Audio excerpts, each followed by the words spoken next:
방금 밥을 먹었습니다.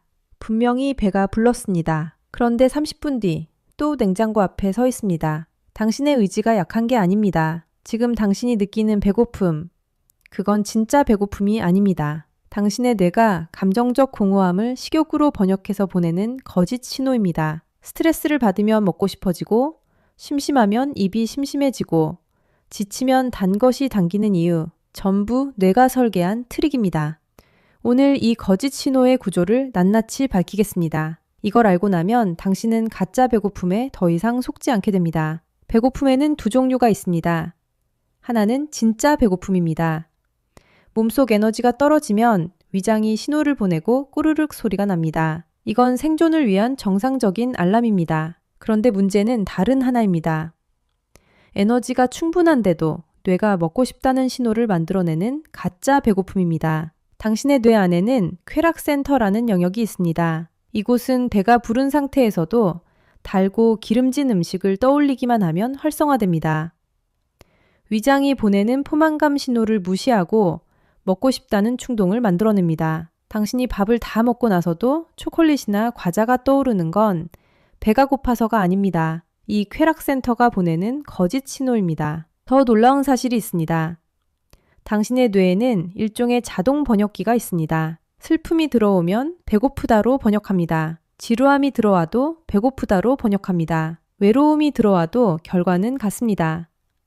감정이라는 외국어가 들어오면 전부 배고프다라는 한 문장으로 바꿔버리는 겁니다. 번역기가 고장난 게 아닙니다. 원래 그렇게 설계되어 있습니다. 미국 심리학회 조사에 따르면 성인 38%가 스트레스를 받으면 과식을 합니다.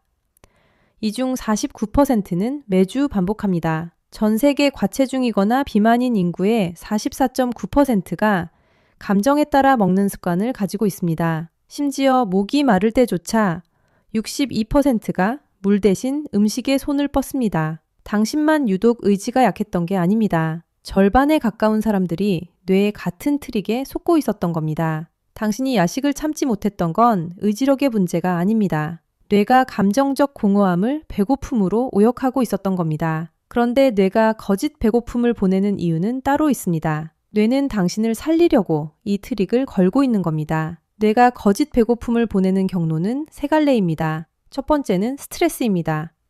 오후 3시, 상사에게 보고서를 다시 쓰라는 말을 들었습니다. 속이 답답합니다. 당신의 발은 편의점으로 향합니다. 손이 집어든 건 초콜릿입니다. 의지의 문제가 아닙니다.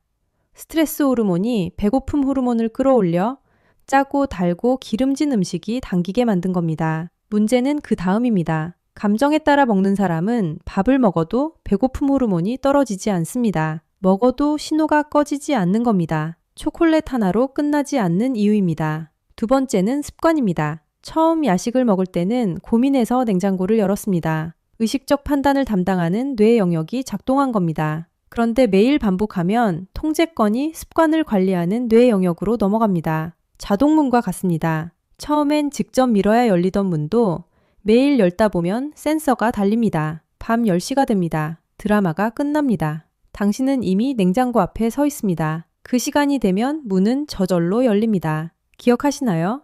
어젯밤 냉장고 앞에 서 있던 그 순간을? 그건 당신의 선택이 아니었습니다. 뇌가 설치한 자동문이 열린 것 뿐입니다.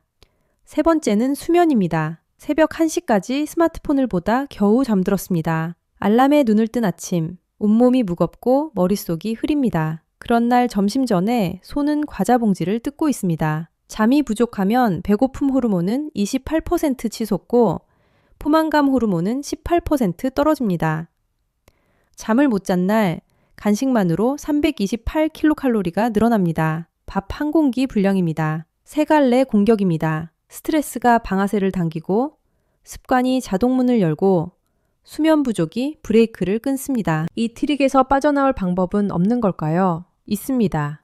그리고 생각보다 단순합니다. 지금부터 가짜 배고픔을 알아채는 3가지 방법을 알려드리겠습니다.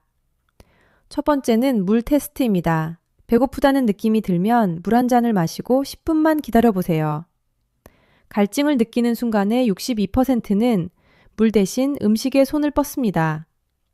물을 마신 뒤 배고픔이 사라졌다면 처음부터 배고픔이 아니었던 겁니다. 두 번째는 20분 규칙입니다. 먹고 싶다는 충동이 올 때 20분만 다른 일에 집중해 보세요. 위장의 포만 신호가 뇌에 도달하는데 최대 20분이 걸립니다. 20분 뒤에도 배가 고프다면 진짜입니다. 잊어버렸다면 뇌가 보낸 거짓 신호였던 겁니다. 세 번째는 사과 테스트입니다. 지금 사과 한 알이 먹고 싶은지 스스로에게 물어보세요. 진짜 배고프면 사과도 맛있습니다. 그런데 사과는 싫고 치킨이나 초콜릿만 떠오른다면 그건 배고픔이 아니라 뇌의 쾌락센터가 보내는 갈망입니다. 이것만 기억하세요. 진짜 배고픔은 서서히 찾아오고 가짜 배고픔은 갑자기 덮칩니다. 진짜 배고픔은 위장에서 시작되고 가짜 배고픔은 감정에서 시작됩니다. 당신이 야식을 참지 못했던 건 의지력이 부족해서가 아닙니다. 뇌가 감정적 공허함을 배고픔으로 번역하고 있었기 때문입니다. 이제 그 트릭의 구조를 알았으니 더 이상 속지 않아도 됩니다. 당신이 가장 자주 속는 가짜 배고픔의 순간은 언제인가요?